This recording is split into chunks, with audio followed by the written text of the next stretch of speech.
नमस्कार. आपण आलेलो आहोत अकोट तालुक्यातील कालवाडी खापरवाडी या रस्त्यावर. या रस्त्याचं काम आत्ताच सुरू झालेलं आहे. आत्ताच नुकतीच विधानसभा निवडणूक झालेली आहे आणि आपल्या ज्या लाडक्या बहीण होत्या, मुख्यमंत्र्यांच्या लाडक्या बहिणींनी भरभरून असं मतदान करून या अकोट तालुक्याच्या आमदाराला निवडून आणलेलं आहे. तर आपण बघू शकता की आपण कालवाडी खापरवाडी या रस्त्यावर आलेला आहोत. किती निकृष्ट दर्जाचा रस्ता इथं करणं चालू आहे.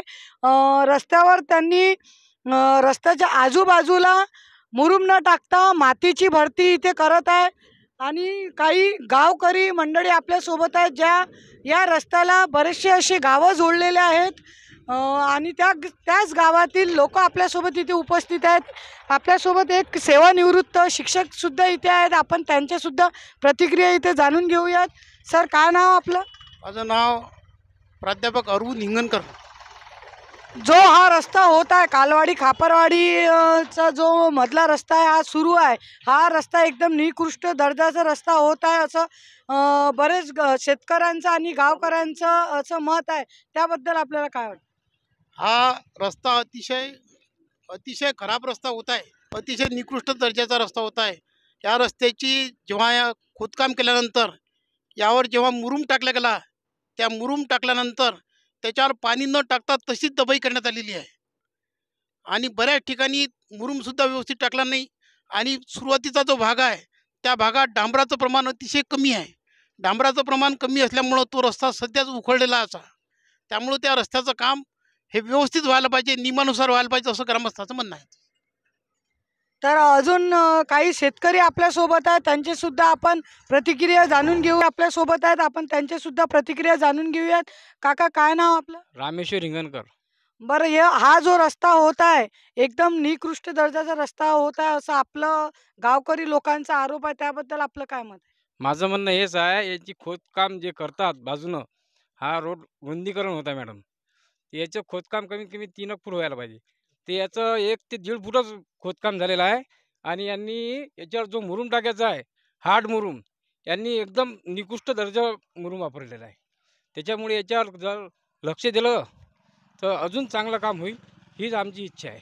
बरं, याआधी हा रस्ता चांगला होता की याच्याहीपेक्षा काही खराब असल्यामुळे त्यांनी हा काम चालू केला की चांगल्या रस्त्याला त्यांनी केलं? याच्या रोड रोड पहिले हे लहान होता, यांचं रुंदीकरण होत आहे मॅडम. त्याच्यामुळे हा रोड अजून खराब झाला, कारण की जड वाहन जात आहे त्याच्यामुळे जास्त खराब झाला. अच्छा. तर अजून काही ग्रामस्थ आपल्या काका, काय नाव आहे आपलं? संतोष लकडी कालवाडी. काय वाटते या रस्त्याबद्दल आपल्याला, जो निकृष्ट दर्जाचा रस्ता इथं होत आहे? खोदकाम जे होतं ते 1 फूटच कोरेलं आहे यांनी. तोरीत भरून राहिले ते. तर जे याच्यात मटेरियल टाकून राहिले ते एकदम म्हणजे हलक्या दर्जाचं मटेरियल आहे याच्यात. आता वरून याच्यावर माती टाकली यांनी.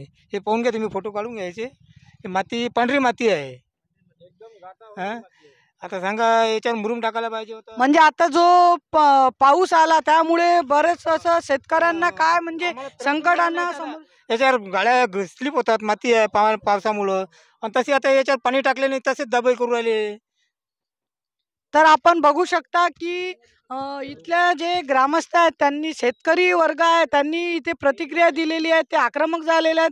त्यांचं म्हणणं आहे की अतिशय निकृष्ट दर्जाचा या रस्त्याचा आजूबाजू जो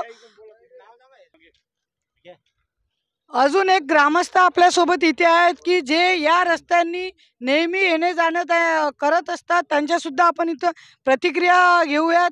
दादा, काय नाव आपलं? माझं नाव अभिजित रामकृष्ण कात्रे. कुठल्या गावाची आहे तुम्ही?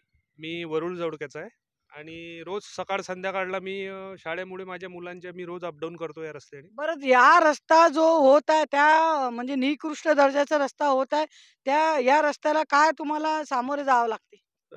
खड्ड्यांचं प्रमाण खूप होतं याच्यामध्ये. आता हे रुंदीकरण चांगलं सुरू आहे याचं, पण याच्या जो ठेकेदार मटेरियल वापरत आहेत त्याच्यामुळे आम्हाला त्याच्यामध्ये खूप शंका वाटत आहे. कारण हे आता ज्या मुरुमावर जो सॉफ्ट मुरुम पाहिजे होता वर, त्याच्यामध्ये शुद्ध यांनी मातीचा वापर केलेला आहे आणि दिवसभर पाण्याचा हे करत नाहीत त्याच्यावर फवारा, का त्याच्यामुळे धुळीचा खूप त्रास होते. म्हणजे त्यांनी मुरुमची जागी माती टाकलेली माती असं टाकलेली आहे. तुमचं हां, म्हणणं माती आहे. टाकलेली आहे. आणि कोण्या ग्रामस्थांच्या ओळखू येऊ नये म्हणून ती हिरव्या कलरची माती कुठून तरी आणली की जी मुरुमासारखी दिसते, पण ती ऍक्च्युली मुरुम नाही आहे. ती शुद्ध माती आहे आणि ती सुकून गेली की ते हवेत उडते पूर्ण आणि त्याचा त्रास होते लोकांना. आता याच्यावर खरं तर सॉफ्ट मुरुम पाहिजे होता, पण तो मुरुम नाही आहे, शुद्ध माती टाकलेली आहे.